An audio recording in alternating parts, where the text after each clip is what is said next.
Our Never Book These Cruise Cabins in 2026. Cruise Secrets Exposed. You're about to spend thousands on a cruise. 7 nights, maybe 10. You've scrolled through deck plans, compared prices, read reviews. You think you found the perfect cabin? But here's what the cruise lines won't tell you. What crew members whisper about in the corridors. What veteran cruisers have learned the hard way. Some cabins look beautiful in the photos. They promise ocean views and perfect vacations.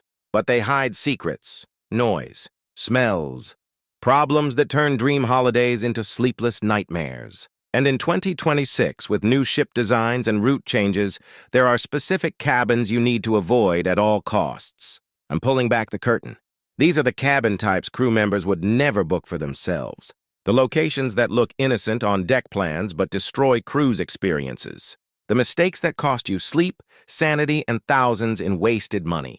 Most cruisers discover these problems on embarkation day when it's too late to switch. But not you, not anymore. Number 7.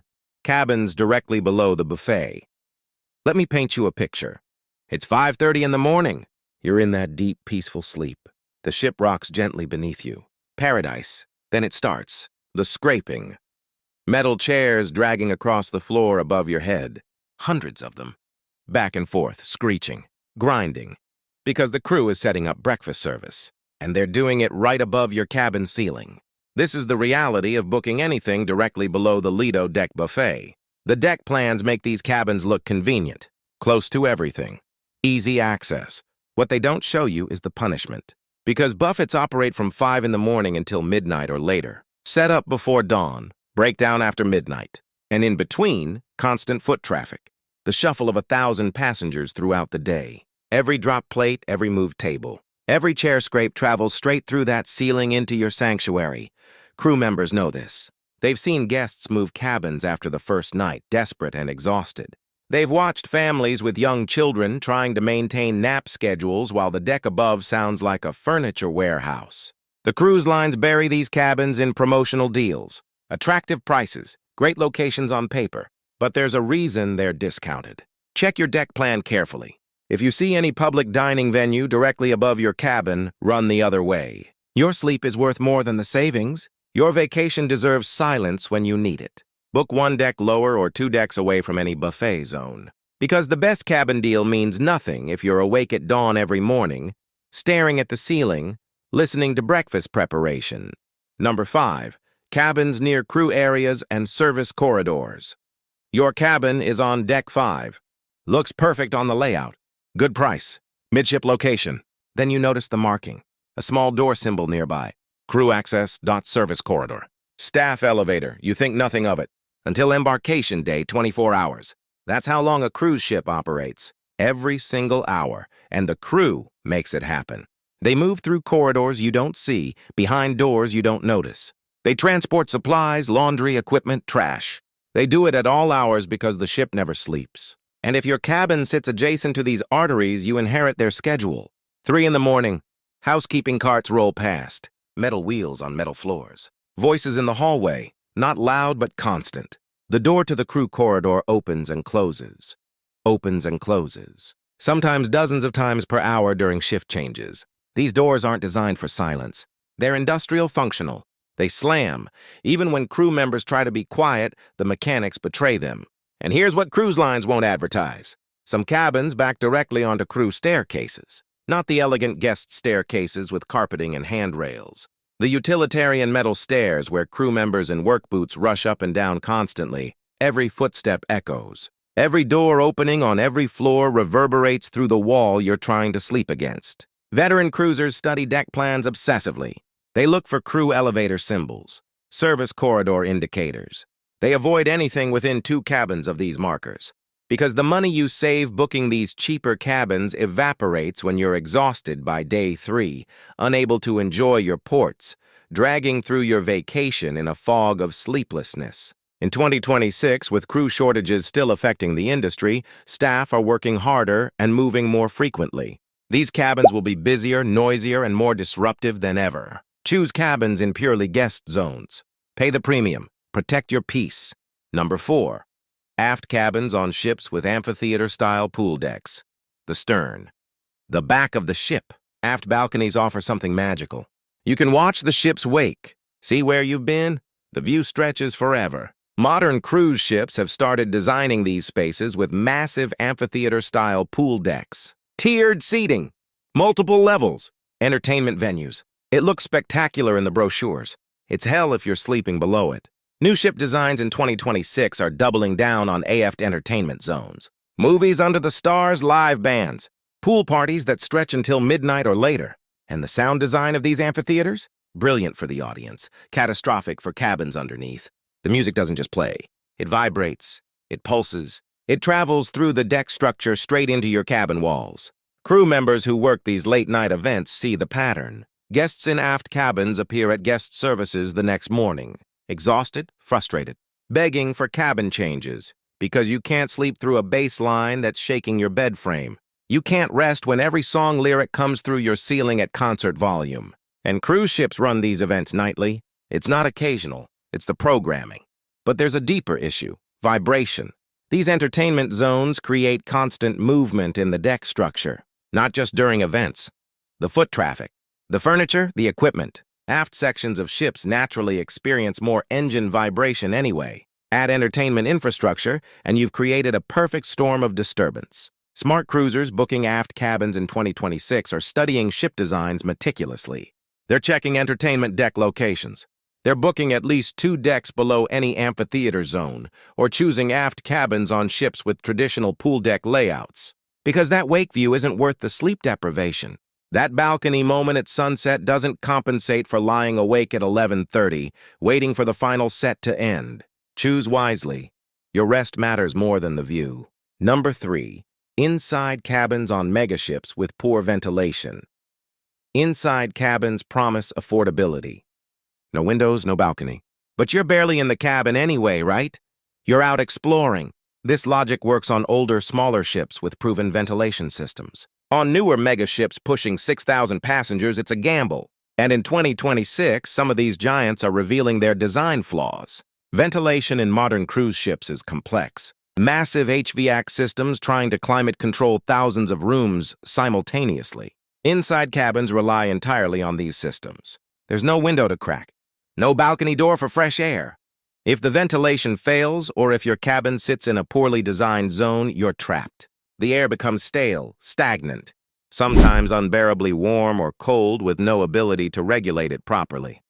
Crew members hear the complaints. Certain inside cabin zones on specific ships become known problems. The ventilation can't keep up. The air feels recycled and heavy. You wake up with headaches. Your clothes smell musty. You can't escape the sensation of being in a sealed box. And cruise lines can't always fix it mid-voyage. The system is what it is. But here's the insider detail. The worst inside cabins sit deep in the ship's interior, far from any natural airflow, surrounded by other inside cabins. They're the cheapest for a reason. The ventilation has to work harder to reach them. If any part of the system underperforms, these cabins suffer first and worst.